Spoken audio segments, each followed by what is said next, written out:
नमस्कार मित्रो नयना मॅडम 35 वर्षे वयाच्या सरकारी नोकरीत मस्त पुणे येथे एकटे राहत होत्या. अगदी भर बाजारपेठेत एकदम पॉश एरियामध्ये त्यांनी एक फ्लॅट भाड्याने घेतला. एकट्याच होत्या. रस्त्याच्या दोन्ही बाजूला उंच उंच बिल्डिंगा 15 मजली 18 मजली असे आणि त्या बिल्डिंगांमध्ये त्यांनी 10व्या मजल्यावरती एक मस्तपैकी फ्लॅट भाड्याने घेतला. 1 BHK. अतिशय मजेत राहत होत्या. आजूबाजूला उंच बिल्डिंग होत्या पूर्ण रस्ता धरून, पूर्ण एकदम पॉश एरिया. मॅडम एकटाच राहायच्या. त्यांचे वय आता 35 वर्षाचे होतं. त्यांना सरकारी नोकरी होती आणि मॅडमांचा असा विचार होता की आपल्याला नोकरी कशासाठी, लग्न करायचं, एकटं राहायचं, मजेत राहायचं, कोणाच्या बंधनात कशाला आणि नवऱ्यापुढे कशाला हात पसरवायचे. आपल्याला नोकरी, आपल्याला पैसा आहे, काही लग्न करून गुलामपणाचं का. त्यांनी निर्णय घेतला होता की लग्नच करायचे नाही, अतिशय एकदम मजेत राहायचं, बस कोणाचं बंधन नाही, काही नाही. नोकरी लागून त्यांना 10 वर्ष झाले होते, परंतु ते कोणाचे ऐकायचे नाही. त्यांनी एकच निर्णय घेतला की लग्न करायचेच नाही. एक बहीण होती, 2 भाऊ होती. त्यांचं सर्वांचं लग्न होऊन गेले, पण मॅडम लग्न करायला तयारच नव्हत्या. आईवडील सुद्धा खूप सांगून थकले, पण मॅडमांनी ऐकलं नाही. मजेशीर एकटे राहायच्यात. 10 वर्ष होऊन गेले होती आणि नयना मॅडमचं असं एकटी राहायच्या. 1 BHK फ्लॅट घेतलेला होता. नोकरीवर जायचा, त्यांना डबा यायचा, तो डबा वगैरे खाऊन घ्यायचा. संध्याकाळी आले का घरापासून काही अंतरावरती एक चांगली मेस होती. मेसमध्ये संध्याकाळचं जेवण करायचं आणि घरी यायचं आणि झोपायचं. स्वयंपाक वगैरे ते काहीच करायचं नाही, एकट्या राहायचं. कशाला स्वयंपाक वगैरे झंझटच नको म्हणून ते रोज मेसमध्ये जायचं, जेवण करायचं. आज मुसळधार पाऊस पडत होता. नयना मॅडम छत्री घेऊन खाली उतरल्यात, मेसमध्ये गेल्या, जेवण वगैरे केलं. जेवण वगैरे आटोपलं. 10 वाजता मेस बंद व्हायची. 9:30 होऊन गेले. बाहेर पडल्यात. बापरे, 9:30 झालेले आणि पाऊस अजूनही थांबायचं नाव घेत नव्हता. मुसळधार पाऊस. बस छत्री घेऊन फुटपाथवरून चालले. मेस ओलांडली, थोडीशी पुढे आले. फुटपाथवरती एक मुलगा उभा होता, तरुण मुलगा. तो पण अशी 40 वर्षाचा. मॅडमांकडे बघून हसला. कमाले, मॅडमला कोण आहे हा, आपण यांना ओळखत नाही, काही नाही. मॅडम त्याच्या जोडून जायला लागले आणि त्याच्याजवळ छत्री वगैरे काहीच नव्हतं. मस्त ओला चिंब होत होता पावसात. मॅडमला काय कमाल आहे, काही बोलले नाही मॅडम. ओळखीच्याने कसं काय असतो या, त्याच्या बाजूने जायला लागले. तो लगेच म्हणाला, मॅडम, अहो मॅडम थांबा जरा. मॅडम पटकन थांबल्या. काय, मॅडमने विचारलं. अहो तुम्ही किती तरुण आणि सुंदर आहात आणि अजून लग्न करत नाही. मी तयार आहे ना, माझ्याशी लग्न करा. हो बापरे, असं काय विचित्र बोलला तो. मॅडमांना एकदम राग आला. मॅडम त्याच्याशी काहीच बोलल्या नाही. पटकन रस्ता धरला आणि चालायला लागले. मागे ओढून पाहिला, तो त्यांच्या मागे हळूहळू येत होता. मॅडमने विचारलं, काय करा, लग्नाला असे सर्वच आपल्या मागे लागतात, लग्न करा लग्न करा, आपण तरुण आहे, सुंदर आहे म्हणून लग्न करायचं. कमाल, हा ना, हा कोण, ओळखणं पाळखणं का प्रश्न. आणि लगेच म्हणून देतो की मला लग्न करायचे आहे तुमच्याशी. आपण याला ओळखत नाही, जाऊ द्या, तो आपल्याला ओळखत असेल. आणि असे रिकामे लोक फार असतात, ते असं बरोबर सर्व माहिती काढून ठेवतात, कोण कुठे, कोणाचं लग्न बाकी आहे काय. तसं याने पण आपली माहिती काढली अशी ना, आपण लग्न केलं ना, आपल्या मागे लागला. जाऊ द्या, चला पुढे गेल्या. पुन्हा मागे ओढून पाहिला. अरे भर पावसात तो येत होता, ओला चिंब होत.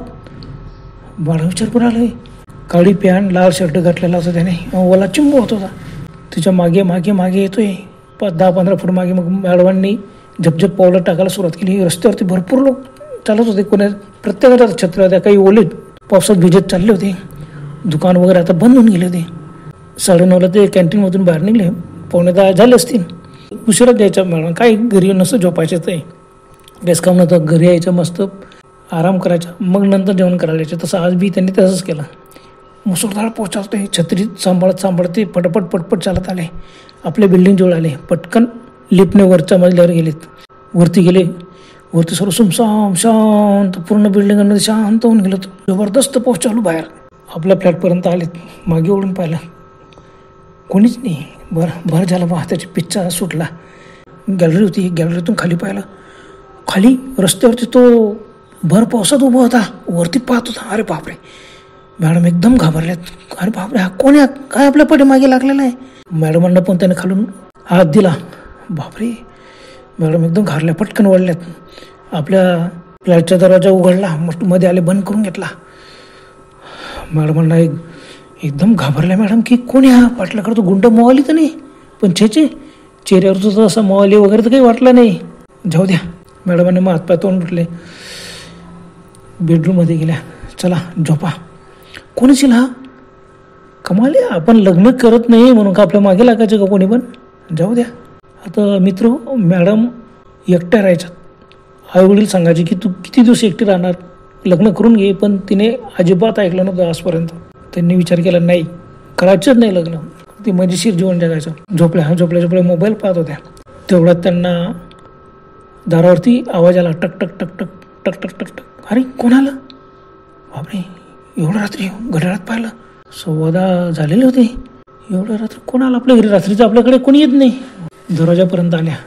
खिडकी होती, खिडकीच्या बाहेर पाहिलं, वरांड्यामध्ये तोच मुलगा उभा होता, ओले चिंब कपडे. बापरे, आला इथं कसं? याला कसं समजलं का आपण या ब्लॉकमध्ये आपण राहतो? बापरे, दरवाजा उघडायचा का नाही? तरी मॅडम घाबरला नाही. धिटाईने त्यांनी दरवाजा उघडला. लगेच बोला, हे कोण आहे तू? तो पण म्हणलं, मॅडम अहो घाबरू नका, मला तुमच्याशी लग्न करायचे, तुम्ही मला काय घाबरतात? मी तुम्हाला डायरेक्ट लग्नाची मागणी केली. बापरे, मॅडम म्हणतो, हे बघ तू कोण आहे, काय इथून जाता पडतो का? पोलिसांना बोलू. आणि फटकन दरवाजा लावून घेतला. बाहेर मंद हसण्याचा आवाज आला. बापरे, काय लागत लोक असतात. मॅडमने विचार केला, पोलिसांना फोन करायचा का? जाऊ द्या. उघडायचं हा किती दरवाजा ठोकला यांनी तरी उघडायचे नाही. बस मॅडम हॉलमधला लाईट चालूच ठेवला. मॅडम गेल्या बेडरूममध्ये झोपल्यात. झोप येत नव्हती. बाहेर हा कोण आहे? कसं काय हा आला? कोण असेल हा? आपल्या पाठ लागावर आहे. थोड्या वेळाने पुन्हा दरवाजाचा आवाज आला. बापरे, मॅडम परत आल्यात. पाहिलं, खिडकीतून बाहेर पाहिलं, वरांड्यात उभा होता. मॅडम, हो मॅडम. मॅडमांनी मग आतूनच आवाज दिला, कोण आहे तू? आता जातो का नाही का पोलिसांना बोलू? खिडकीचे पडदे पटकन लावले. परत आले. आता त्याने किती आरोडा मारला, किती दरवाजा टोकला, तरी आपण दरवाजा उघडायचा नाही. बस मॅडम झोपल्या. मॅडमला जे राहत होते शेजारी पाजारी त्यांचे सर्वांचे फोन नंबर होते. यांना फोन करायचा का? पण नको, उगाच उपाधी नको का?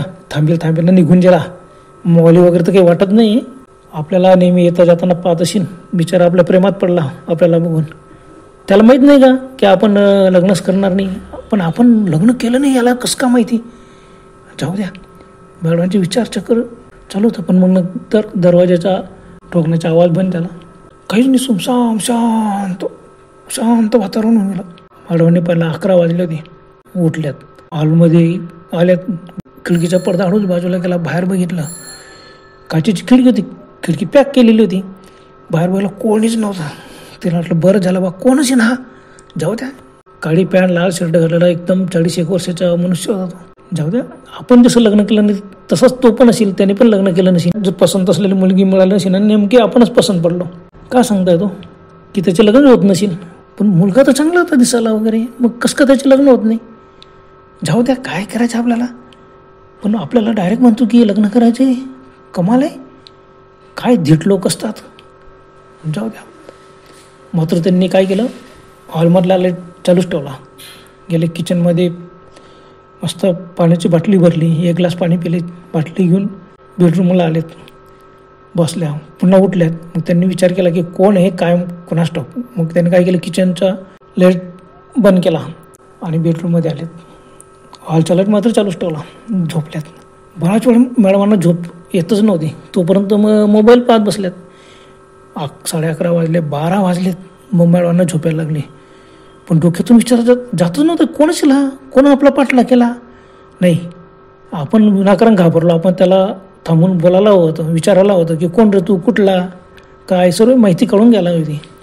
पण असं आपण घाबरलो का? जाऊ द्या. मॅडम मस्त बराच वेळ झोप आली नाही. मॅडमांना एकदम झोप लागली. डाराढूर. त्यांना एकदम जाणवलं, त्यांना एकदम जाग आली. रूममध्ये कोणतरी फिरत होतं. हो बापरे. त्यांनी पटकन डोळे उघडून पाहिलंय.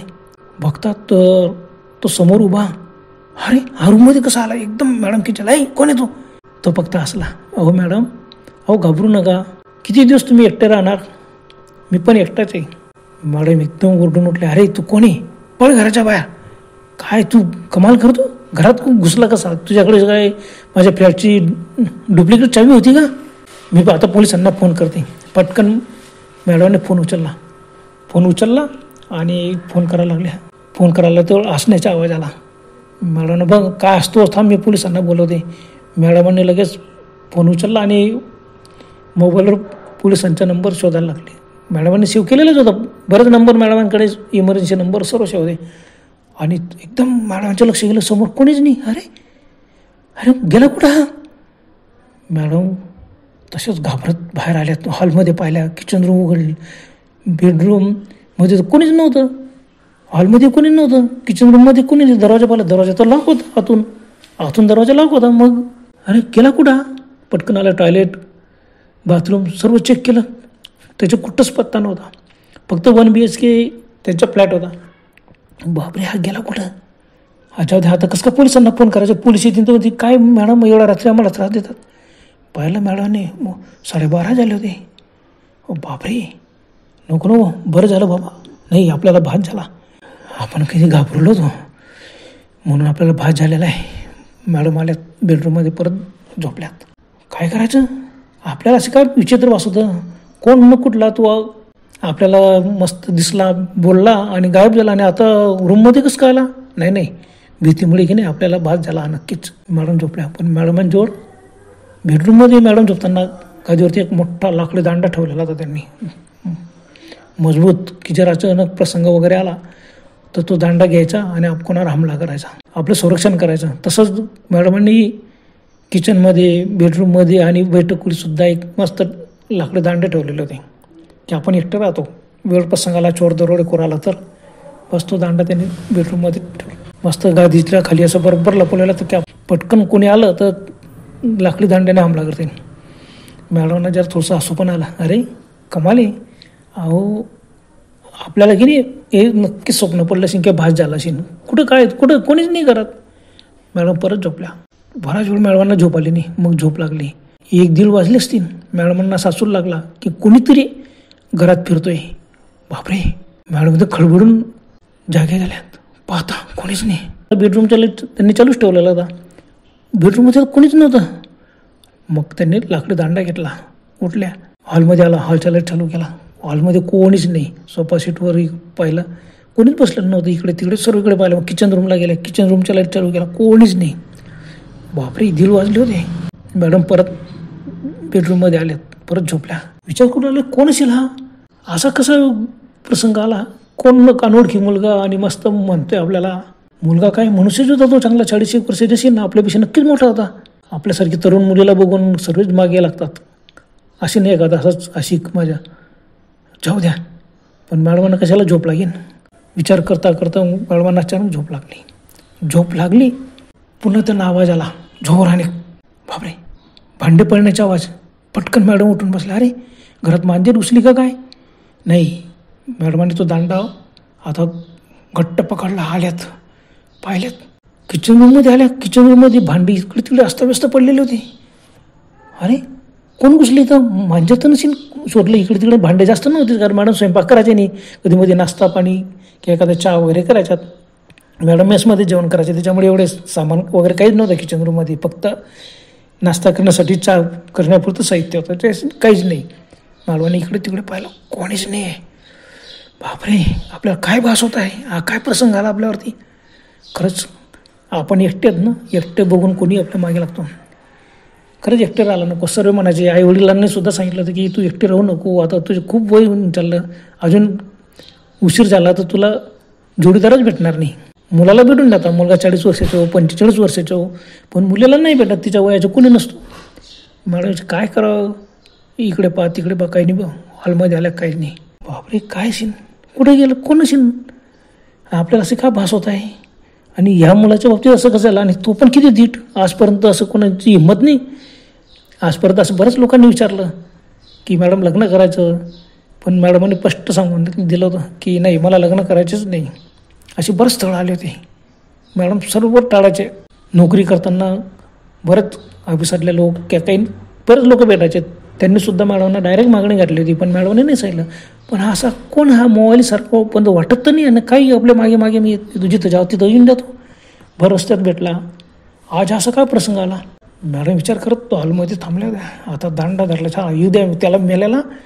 आता जर तो दिसला ना, त्याला चांगले 2-4 फटके मारायच्या आधी मग बोलायचं. पण आपल्या घरात कसा घुसला होता? नाही, तो घरात घुसला नव्हता, आपल्याला स्वप्न पडलं असेल ते, किंवा भास झाला असेल. विचार करत मॅडम आल्या, बेडरूममध्ये आल्या, एकदम दचकल्या. तो मस्त कॉटवरती बसलेला होता, मॅडमांकडे बघून हसला.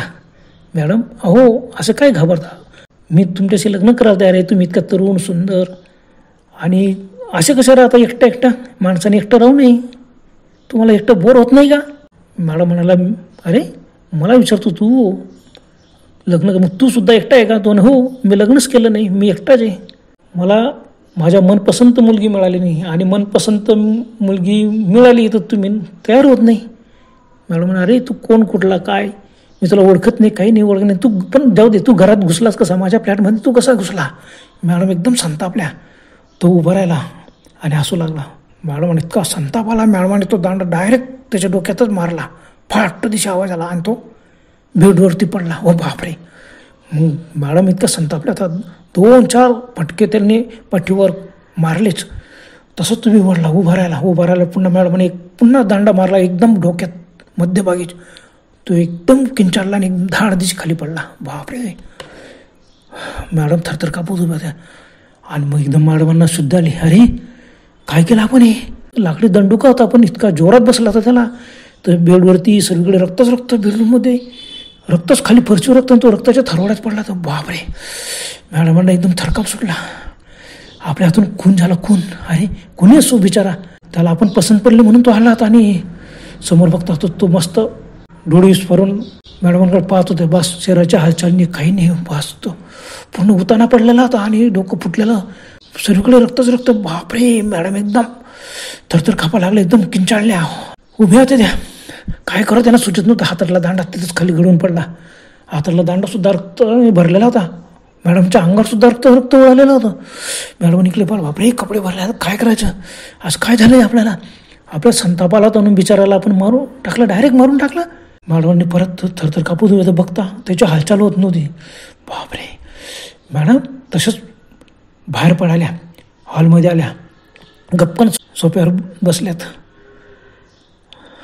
काय करायचं, थरथर कापत होत्या, जोरजोरानं श्वास. बापरे आपल्या हातून काय घडलं, आपण तर डायरेक्ट खून केला. खून बिचारा आपल्या मागे लागला होता म्हणून का खून करायला पाहिजे का?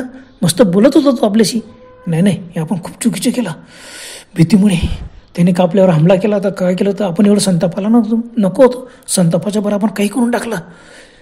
बापरे. मॅडम तसंच उठल्या, अजून शेजारी पाजाऱ्यांना बोलायचं का नको शेजारी पाजारी बोलावं लागलं, पोलीस येतील आणि आपल्याला घेऊन जातील. बापरे गेलो आता आपण.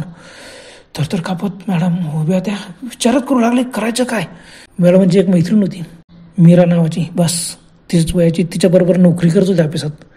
तिला वाटलं चला तिलाच आपण फोन करूया. अरे पण फोन, मोबाईल तर आपला बेडवरती पडलेला आहे. हा बापरे. आपण तसंच घाबरून आलो होतो, आता कसं जायचं. मॅडमने पाहिलं, खिडकी उघडली, खिडकीचं पाहिलं वरांड्यात कोणीच नाही. रात्रीच्या आता बघितलं, बापरे 2:15 होऊन गेलेले होते. बापरे तर लवकरच कळवेल, पोलीस येतील, आपल्याला पकडतील, आपल्या हातून मर्डर झाला. तो मेला का नाही का जिवंत आहे, नाही आपण बघायला हवं होतं. चला बघूया. मॅडम आलेत, बेडरूममध्ये आल्या, तो तसंच पडलेला, त्याच्या हालचालवर काही नव्हतं, डोळे खडकन उघडेच होते, बेडरूमच्या लाईट चालू होता. बापरे. मॅडम झुकल्या, पाहिलं, मॅडमांनी त्याचा हात धरला, नाडी पाहिले, बापरे मेला. पटकन हात सोडला, आता मेला, आता काय करायचं. थरथर कापत मॅडम जोरजोरात श्वासोश्वास चालू होता. मॅडम थरथर कापत होत्या. मॅडमांना वाटलं की खरंच आपण चांगल्या तब्येतीने बॉडी बिल्डर होतो, तो पण होता, पण आपल्या फटक्याने तो मरून गेला. खरंच लाकडी दांडा आपण त्याच्या डोक्यात मारला डायरेक्ट. इकडे तिकडे पाहिलं मॅडमांनी, पटकन बेडवरती त्यांचा मोबाईल पडलेला, तो पटकन उचलला. बापरे. मोबाईलवरती सुद्धा रक्त लागलं होतं. त्यांनी तसंच मोबाईल उचलला, पटकन बेडवरची चादरनेच तो मोबाईल पुसून घेतला पटकन आणि बाहेर आल्यात. काय करायचं एवढ्या रात्री, आता मैत्रिणीला कसा फोन करायचा. आणि आधी मैत्रिणीचा सल्ला घेऊन त्यांनी पटकन फोन केला. मैत्रीण एकदम झोपेत होती. 2:30 वाजता फोन. मैत्रीण एकदम घाबरली, त्याने फोन उचलला. हा काय झालं, 2:30 वाजले रात्रीचे, तू एवढ्या रात्री फोन करत, काय झालं. नैना मॅडमांना समजतच नव्हतं की काल बघायच्यात, जोरजोराने श्वासोश्वास करत होता, त्यांना बोलता येत नव्हतं. बापरे काय प्रसंग झाला, अरे काय झालं तू एवढं काय घाबरलेली, काय झालं सांग ना. घाबरत मॅडमला. मग मॅडमाने सर्व हकीकत सांगितली थोडक्यात. असं झालं आहे, मी त्याच्या डोक्यात दांडा मारला, पहिल्यांदा फटके मारला, तो बेडवर पडला, तो उठून उभा राहिला, तरी मी त्याच्या डोक्यातच मारला, तो खालीच पडला आणि मेला. ग काय करा, सगळीकडे रक्तच रक्त आहे, मला भानच राहिलं नाही. मग त्यांच्या मैत्रिणीनं सांगितलं, हे बघ घाबरू नको, माझे मिस्टर अजून झोपलेले आहेत, आम्ही आता येऊ का? मॅडम नाही ताबडतोब ये, बघ इथं काय झालेलं आहे. ठीक आहे, काही घाबरू नका, आम्ही येतो, आणि तू कोणाला जाता फोन करू नको, आम्ही येतो, मग काय करायचं ते बघू. बस ते मैत्रिणीने फोन बंद केला. मॅडम सोफा सीटवर बसले, थरथर कापत होत्या, घाबरल्या होत्या, इतक्या घाबरल्या तर काय करायचं, आपल्या हातून खून होऊन गेला, कोण होता हा मुलगा, आणि असं काय झालं, बापरे काय होईल आता. थोड्या वेळाने मॅडमांची मैत्रीण आणि तिचे मिस्टर दोन्ही आलेत. फ्लॅटच्या दरवाजात टकटक टकटक केली, हाक मारली, नाही ना नाही ना. मैत्रिणीचा आवाज ऐकतात मॅडमला धीर आला, पटकन दरवाजा उघडला. त्यामध्ये आले त्यांचे मिस्टर मध्ये आला, काय झालं, आता 3 वाजले होते. ते ना काय झालं, कोणाचा मर्डर केला तुम्ही. मग ते काय बोला मॅडमांना समजत नव्हतं. मॅडम सांगितलं बेडरूममध्ये तो मरून पडलेला आहे. मैत्रिणीचे मिस्टर म्हणाले, वसंत होतं त्यांचं, वसंत भाऊ म्हणाले की बघा मॅडम तुम्ही घाबरलेले आहेत, तुम्ही इथंच थांबा, आम्ही जाऊन बघतो बेडरूममध्ये. घाबरत घाबरत मॅडमांची मैत्रीण आणि मिस्टर बेडरूममध्ये गेले, पाहिलं एकदम आश्चर्याच्या धक्का, इथं काहीच नाही. बेडरूममधूनच त्यांनी आरोड म्हटली, अगं नाही ना, ये पळ पळ इकडे इकडे बघ, इथं तर काहीच नाही. हां बापरे, थरथर कापत मॅडम उभ्या राहिल्या आणि आल्या बेडरूममध्ये, बघतात खरंच काहीच नव्हतं, काहीच नाही बेडरूममध्ये, फक्त तिच्या अंथरुण अस्तव्यस्त झालेलं होतं, रक्त नाही काही नाही. तर मुलाचं म्हणजे प्रेत पडला, तर मुलगा पेलेला आहे, मेलेला आहे.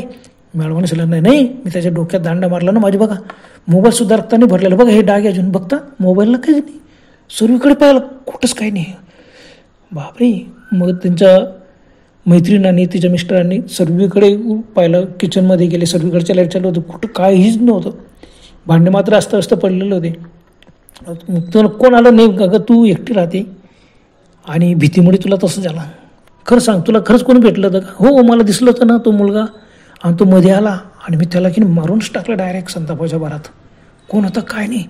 मैत्रीण आणि मैत्रिणीचे मिस्टर म्हणाले, मॅडम तुम्ही खूप घाबरलेले आहेत, ठीक आहे आता आम्ही इथं थांबतो, आता बघा 3 वाजलेले, लवकरच सकाळ होईल, बस सकाळ झाल्यावरच आम्ही जाऊ. बसले गप्पा मारत बसले, सर्व घरात पाहिलं कुठं काहीच नव्हतं. मैत्रीण म्हणाली, अगं नाही ना तू एकटी आहे ना म्हणून तुला असं भास झाला. तिने सांगितलं नाही ना, पण मी मेसमधून बाहेर आली ना, रस्त्यावरच तो भेटला मला, त्यांनी तसं तू काय बोलला लग्न करायचं म्हणे डायरेक्ट, असं कसं बोलायलाच असतो का. मैत्रिणीचे मिस्टर असले, मॅडम हो तुम्ही 35 वर्षाचे आहे, तरुण आहेत, सुंदर आहे, आणि तुम्ही असं काही एकटं राहू नका, तुम्ही खरंच तुम्ही लग्न करून घ्या, एवढी सरकारी नोकरी आहे. मॅडम म्हणाला, हो नोकरी म्हणूनच मला लग्न करायचे नाही, मी माझ्या स्वतःच्या पायावर उभी आहे, मला काय कशासाठी लग्न करायचं, नवऱ्यापुढे हात पसरायचे, गुलाम म्हणून जगायचं. मॅडमचे मिस्टर ना, हो गुलाम. तुमच्या मैत्रिणीला विचारायला, मी तुला गुलामसारखं वागवतो का, आणि कोण गुलामसारखं वागवतो, एकटी राहते त्यामुळे तुला असं भासू, खरंच तू एकटी राहू नको, आता पटकन लग्न करून घे. मला हो काय कमाल करता तुम्ही, माझ्यावर काय प्रसंग आला, आता मी सर्व घाबरले, बघा सर्व अंग थरथर कापतं, एवढं घामाघूम झालेली मी, आणि तुम्ही मला असा सल्ला देता लग्नाचा. मैत्रिणीच्या मिस्टरांनी सल्ला दिला की मॅडम तुम्ही एकटे असतात ना, एकटे घरात राहतात सुमसाम शांत, त्याच्यामुळे असे भास होतात, आणि तुम्ही लग्न केलं नाही, खरंच अजूनही लग्न करून घ्या, तुमचे काही जास्त वय झालं नाही, 35 वर्षे तुम्हाला जे चांगला मुलगा मिळेल. मॅडमांनी अजिबात त्यांचं ऐकलं नाही, नाही झाला. मग सकाळी होईपर्यंत तिथे बसले, गप्पा वगैरे मारलं, चहा पाणी झालं, मग नंतर ते घरी निघून गेलेत आणि तयारी वगैरे केली. 10 वाजेशी नोकरीवरती हजर. ऑफिसात आल्या, खूप घाबरलेल्या त्या, काय करा समजत नव्हतं. मग सर्व ऑफिसला माहिती पडलं की मॅडमांच्या बाबतीत रात्री असं झालं. सर्वांनी एकच सल्ला दिला, मॅडम तुम्ही एकट्या आहेत, तुम्हाला अशी भास होतात, सीधा आणि सोपा सल्ला म्हणजे तुम्ही लग्न करून घ्या. मॅडमांनी नाही ऐकलं. मॅडम म्हणा, आता मी घरी जाऊ रात्री, परत तो आला तर, कोण होता तो. ऑफिसला स्टाफ कर्मचारी तिथे हसले, तर हो मॅडम तुम्ही रात्री त्याचा मर्डर करून टाकला, आता तो कशाला येईल, जाऊ द्या. मग सरांनी सांगितलं, मॅडम तुम्ही आता रजा टाका आणि सीधा घरी जा. संध्याकाळी पुण्यापासून त्यांच्या गाव अगदी जवळ होतं, संध्याकाळी जरी गेले तरी रात्री 9-10 पर्यंत ते घरी पोचणार होते. बस संध्याकाळची ड्युटी आटोपली, मैत्रिणीसोबत आली, माझ्या घरापर्यंत चला, मैत्रिणीच्या घरापर्यंत गेली, घरी गेलीत, अगोदर तिची बॅग वगैरे भरली, मग ते लगबगीने घरून निघलेत आणि मॅडमांना स्टँडपर्यंत येऊन त्यांनी एसटीत गाडीत बसवलं. कंपल्सरी साहेबांनी मॅडमांना 15 दिवस रजा दिली. मॅडम तुमची मानसिक स्थिती चांगली नाही, 15 दिवस तुम्ही विश्रांती घ्या, नंतर ड्युटीवर या, आणि आता एकटं येऊ नका, आणि आई वडिलांना रूमवरती घेऊन या आणि तिथं मस्तपैकी मजेत राहा, एकटं राहू नका. आता सुट्टी असल्यामुळे 15 दिवस निश्चिंत आहे बा. सर्वांना एकच वाटलं की मॅडमच्या डोक्यावर परिणाम झालेला आहे, एकटी पुढे मग तसं होतो. मैत्रीण म्हणाली, अगं नाही ना, तू एकटी राहते ना, मन असे भास होतात आणि नकोच, तू आता घरी जा, नंतर येताना आईवडिलांना सोबत घेऊन ये. एसटीत बसवली. मॅडम घरी गेल्यात. घरी गेल्या आईवडिलांना सर्व प्रसंग सांगितला. आईवडिलांनी ते सांगितलं, बघा तुझ्या बहिणीने लग्न केलं, तुझ्या दोघं भावांनी लग्न केलं, तूच करत नाही, तू एकटी राहू नको. माणूस राहिला तर ते चालून जातो, पण एखाद्या तरुणीने एखाद्या स्त्रीने एकटं राहू नये. खरंच तू तरुण आहे, सुंदर आहे, तुला किती स्थळ आले, तू ऐकलंच नाही. लग्न करायचं नाही, एकटं राहायचं, पगार कमवते, मला काय जरूर आहे लग्न करायचे. लग्न का फक्त पैशासाठी लग्न करता का, पोट भरण्यासाठी? मॅडम खूप समजून सांगितलं. बस 15 दिवस सुट्टीत मस्त आईवडिलांकडे राहिले. मग आता ना आईवडिलांना सांगितलं, चला आता. मॅडमांचे दोघं भाऊ, एक भाऊ गावातच नोकरी करत होता आणि एक भाऊ बॉम्बेला होता, मॅडम पुण्याला.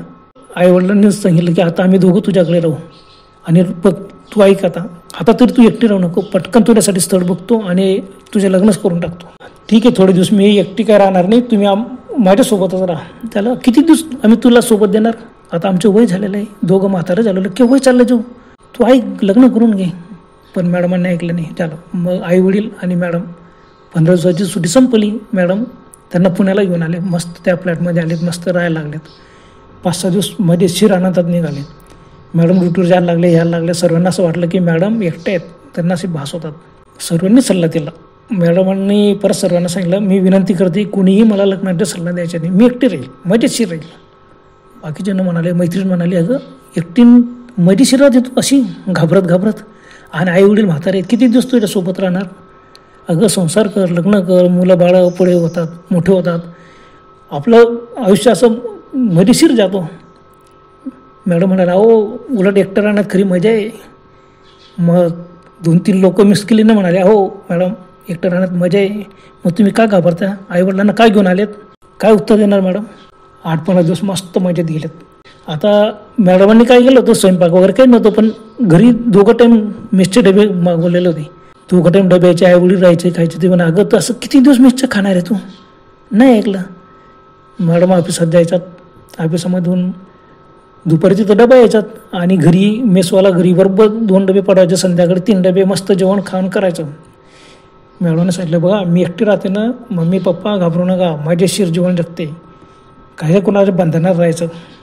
आईवडील म्हणाले की नाही ना, तू ऐक, हा डोक्यातून विचारच करून टाके, आपण पैसा कमवतो, आपल्याला काय जरूर आहे नवऱ्याची.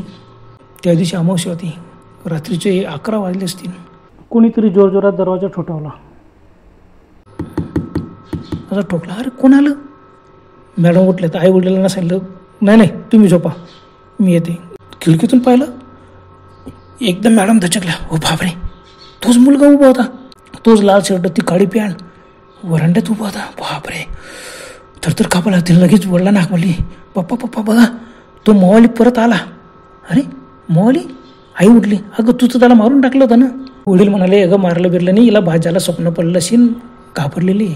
वडील आले, त्यांनी खिडकीतून पाहिलं, पडदा बाजूला केला, वरांड्यात तो मस्त फिरत होता. अरे बापरे. वडील म्हणा, कोणी, मी बघतो त्याला. मॅडम म्हणाल्या, हो दरवाजा उघडून नका पाहून. पण वडिलांना ऐकलं, नाही मी त्याला विचारतो, जा, अरे बाबा तू कोण आहे आणि असं का पाठला करतो, तुझ्यामुळे माझ्या मुलीची सर्व झोप उडून गेलेली, काही ना काही भास होतात तिला. नाही मी उघड, दरवाजा उघडला, बाहेर आले, वरांड्यात कोणीच नव्हतं, समजा शांत. बापरे. अरे वडिलांनी सर्वीकडे पाहिलं, फ्लॅटमध्ये सर्वीकडे फिरले, सर्वांच्या फ्लॅटचे दरवाजे बंद. जिन्यात पाहिलं, जिन्यात कोणीच नाही. लिफ्टमध्ये तू पुढून गेला असेल तर एवढ्यात, पण लिफ्ट खालच्या मजल्यावर होती, लिफ्ट बंद होती. आईवडिलांनी सांगितलं, बघ तुला भास होता, ही गोष्ट खोटी, आम्ही स्वतः बघितलं, आईने सुद्धा बघितलं होतं त्या मुलाला वरांड्यात, आणि दरवाजा उघडताच तो गायब होऊन गेला. परत आले, पुन्हा झोपलेत. कोणाला झोप येत नव्हती. पुन्हा थोडा वेळाने दरवाजाचे एवढ्याला वडील म्हणाले, हे बघ तू घाबरू नको, मी उघडतो दरवाजा. आणि त्याला चांगलं सणकून एकदम विचारतोच ना त्याला, कोण रे तू, का पाठीमागे लागलेला आहे, दिवसा आहे ना, त्याची सर्व चौकशी करतो मी. बस दरवाजा तो परत आवाज येत होता. वडिलांनी लगेच जाग दिला, कोण आहे तू, थांब तिथंच. मी फटकन दरवाजा उघडला, बाहेर आले, कोणीच नाही. अरे एवढ्यामध्ये गायब कसं झाला, कुठे गेला हा? सर्वीकडे पाहिलं, कोणीच नाही. आई वडील तर हॉलमध्ये झोपायचे आहेत. वडिलांनी तो लाकडी दांडा हातात ठेवला, ठीक आहे त्या दिवशी तू मारला ना, तू मेला नाही, आता मी मारतो त्याला. पण एवढं खरं आहे की त्या दिवशी तुला स्वप्न पडलं होतं, आज मी प्रत्यक्षात त्याला 1-2 दणके त्याला देतोच आणि त्याला पकडतो. आता मॅडमांचे वडील 60च्या वर होते. ते पण सरकारी नोकरीत होते, रिटायर झालेले होते, पण तब्येतीने एकदम स्ट्रॉंग होते. ते म्हणायचे मी त्याला असं पकडतो आणि मग पोलिसांना फोन करू आपण. त्याला कोणाला झोप येत नव्हती. रात्रीचे 2 वाजले असतील. पुन्हा दरवाजा ठोकण्याचा आवाज आला, टक टक टक टक टक. मग वडिलांनी विचार केला आता बोलायचीच नाही. आता दांडा धरला, एकदम दरवाजा उघडला. समोर तो मुलगा उभा होता. तो हसला आणि त्याने विचारलं, काका मॅडम कुठे आहेत? काका एकदम संतापले, थांब तुला दाखवतो मॅडम कुठे. अरे मी माझ्याशी बोल, मी तिचा वडील आहेत, बोल तुला लग्न करायचं आहे का तिच्याशी? तो म्हणाला हो. अशी ही का पद्धत असते का रात्री बेरात्री येऊन दरवाजा ठोकायचा आणि हे करायचं? तो परत हसायला लागला. मग वडील एकदम संतापले, त्याला लागला अगदी आता त्याच्याशी बोलायचे नाही, याला 1-2 दणके लगवायचे मग आज ठिकाणार येईल. तो लाकडी दांडा होता ना, फाटकन त्याच्या पायावर मारला, पण काय नाही, पायातून आरपार. अरे दुसरा मारला त्याच्या डायरेक्ट हातावर मारला, हातावरून आरपार. अरे हा माणूस, तो लगेच मागे सरकला. वडिलांनी पुन्हा त्याला एक दांडा मारला. अरे आरपार जातो एक कोणी.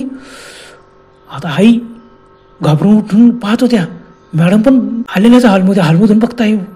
वडील त्याला दांडा मारताय, त्याला लागत नाही, हवेत जातोय. आणि अचानक तो हसता एकदम दूर झाला आणि एकदम गायब. हो बापरे. वडील एकदम ओरडले, इतक्या जोरात किंचाळी मारले त्यांनी, बापरे म्हणून, आणि तिथंच बेशुद्ध पडले. मॅडम आणि मॅडमच्या आई हॉलमध्ये जर त्यांची हिंमतच झाली नाही बाहेर काढा, पण तेही मोठ्याने किंचाळला. बस त्यांची किंचाळ ऐकून आजूबाजूचे फ्लॅटचे दरवाजे फटाफट उघडलेत. बाहेर आले, काय झालं? मॅडमचे उडे खाली पडलेलेच, यांनी पटकन उचललं आणि ते बघता दरवाजे उघडा आणि ते म्हणता, हो मॅडम तुमच्या उडील इथं पडले, तुम्ही काय गंमत बघताय? डोळी विस्फारून मॅडम आणि मॅडमची आई बघत होत्या. बस शेजारी पाजारी गोळ्या आले, त्यांना उचललं आणि घरात आणलं. तोंडावर पाणी मारलं. त्यांनी डोळे उघडले. बापरे, अहो कमाल करता मॅडम. अहो म्हातारा मनुष्य तो बाहेर वरांड्यात पडला मोठ्याने किंचाळीमध्ये, तुम्ही किंचाळी मारता, तुम्हाला बाहेर येत नव्हतं का? कमाल आहे. काय बोलावं कोणालाच समजत नव्हतं. मग मॅडम आणि मॅडमांच्या इतकी घाबरली होती, थरथर कापत उभ्या त्या. सर्व लोक उभे, आजूबाजूचे सर्व 10-15 लोक गडवून गेले बिल्डिंगमधले. ते जाऊ मॅडम, हे काय असं? यांना काय बोला सुचतच नव्हतं. मग मॅडमांच्या वडील म्हणा, हो काय हकीकत झाली मी सांगतो मॅडम. मग मॅडमांच्या वडिलांनी सर्वांना घडलेली हकीकत सांगितली सविस्तर सर्व. बापरे, ते ऐकून सर्वांच्या अंगाला काटा आला. इकडे तिकडे पाहिला, कमाले. अरे तुम्ही मेल्यावर जर भूत झाला होता तर मग बेडरूममध्ये मॅडमांनी त्याला मारलं, मग त्याची प्रेत गायब कसं झालं? का तो अगोदरच भूत होता? बापरे, सर्व लोक जमलेले होते. सर्व एकदम घाबरले, इकडे तिकडे पाहिलं सर्व वरांडा. तर बापरे, बिल्डिंगमध्ये भूत अटके. बापरे, सर्व घाबरून गेलेत. नाही काय सांगता तुम्ही असं? मी खोटं बोलत नाही, खरंच तसा प्रसंग घडला म्हणून मी आईवडिलांना घेऊन आले, मी एकटी राहत होती. मग सर्व म्हणाले, मॅडम तुम्ही एकटं राहता, हे एकटं राहणं चुकीचे, एकटं राहू नका, लवकर लग्न करून टाका. मॅडमने परत विचार, हो तुम्ही काय माझ्या लग्नाच्या मागे लागलेले आहेत? वडिलांनी सांगितलं, नाही ना, तू सांगत होते आम्हाला वाटलं तुला भात झाली, पण मी प्रत्यक्ष अनुभव केला नाही. ती भूताटकी, ते भूतच तुझ्या मागे लागलं होतं. तू कोणाचा मर्डर केलेला नाही, एवढं नक्की, ते भूतच होतं. बापरे, सर्व आश्चर्यचकित झाले. 1-2 लोक म्हणाले, बघा आता रात्रीचे 3 वाजता आहे, घाबरू नका, काय झालं तर आम्ही येऊ धावत. आणि फटकन जो तो आपापल्या घरी निघून गेले. सर्व घाबरून गेले. बापरे, आपल्या बिल्डिंगमध्ये भूत घुसला. मॅडमांचे आई वडील मस्त जागी होते. काय करायचं?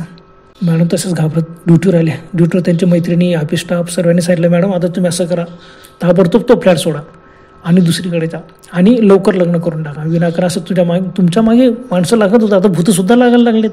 आता तरी तुम्ही विचार करा, लवकर लग्न करा. अशी एकटी राहू नका. एकटं राहिलं ना असे काहीतरी भास होतात. मॅडमांनी जीव तुला सांगा होतं, भास नव्हता, हो खरंच भूत होता. मी सांगते तुमच्या विश्वासने माझ्या आई वडिलांना भेटा, घरी या आणि सांगा झाला. मग मॅडम घरी आल्यात. त्यांना 2-3 दिवस झोपच नीट यायची, मध्येच जागायची खडबडून, कोणी ते दिसलं नाही. पण नको, वडिलांनी सांगितलं की बघ दुसरीकडे फ्लॅट घे आणि चाल, ही बिल्डिंग हा एरिया सोडून दे. झाला. सहकारी मित्रांनी सर्वांनी मॅडमांना मदत केली. त्यांनी एका ठिकाणी फ्लॅट घेतला भाड्याने आणि सांगितलं चला. ऑफिस स्टाफमधले 5-6 लोक आलेत. मॅडमांच्या जवळ जास्त काही सामानच नव्हतं, कपडे वगैरे, त्यांच्या घरी आलेत. त्यांनी पटकन तो फ्लॅट सोडला आणि दुसऱ्या फ्लॅटमध्ये राहायला चालले गेलेत. आई वडील म्हणाले की ठीक आहे बा, एवढ्याने आपण निश्चिंत होत नाही. का सांगता तो भूत इथं पण येईल? खरंच बापरे. फ्लॅटमध्ये ते आले. तो एरिया खूप दूर होता, पहिल्या एरियापासून फार लांब. बस त्यांनी दुसरी मेस बघितली आणि दुसऱ्या मेस मध्ये डबे वगैरे लावलेत, आई वडील थांबलेत, मॅडम ऑफिसात जायला लागल्या, पण 8-15 दिवस झाले पण तिथं कोणी झालं नाही. पण खरंच मॅडमच्या मागे जर तो भूत लागलं होतं तर नवीन फ्लॅटमध्ये येईल का तो? का सांगताय तो? ऑफिसात मैत्रिणी वगैरे ऑफिस स्टाफ सहकारी सरांनी म्हटलं, मॅडम हो तुम्ही दुसऱ्या एरियात जरी राहायला गेले, आता 5-6 दिवस होऊन गेले, काही झालं नाही, का सांगताय तो? तो तुम्हाला शोधत शोधत ऑफिसातून तुमच्या मागे आला तर ते भूत. ओ बापरे, खरंच भूताटकी होती. कधी येईल का ती भूत पुन्हा नवीन घरात नवीन फ्लॅटमध्ये? काय माहीत, सांगता येत नाही. ऑफिस स्टाफने आणि आईवडिलांनी एकच सल्ला दिला, मॅडम तुम्ही आता एकटं राहू नका, फटकन लग्न करून घ्या, बस मोकळं, आणि मग ह्या संकटातून तुम्ही बाजूला होऊन द्याल. काय माहिती आता मॅडम काय निर्णय घेतील, लग्न करतील का नाही, का एकट्याच राहतील, आईवडील किती दिवस साथ देणार आहे? येईल का तो पुन्हा, ते भूत पुन्हा येईल का मॅडमांना भेटायला? काय माहीत. असो, काय घडतो काय नाही, आता पुढचं पुढे पाहायला जाईल. बरं तर मित्रांनो, आजपुरतं एवढंच. पुन्हा भेटायला लवकरच, तोपर्यंत गुड बाय.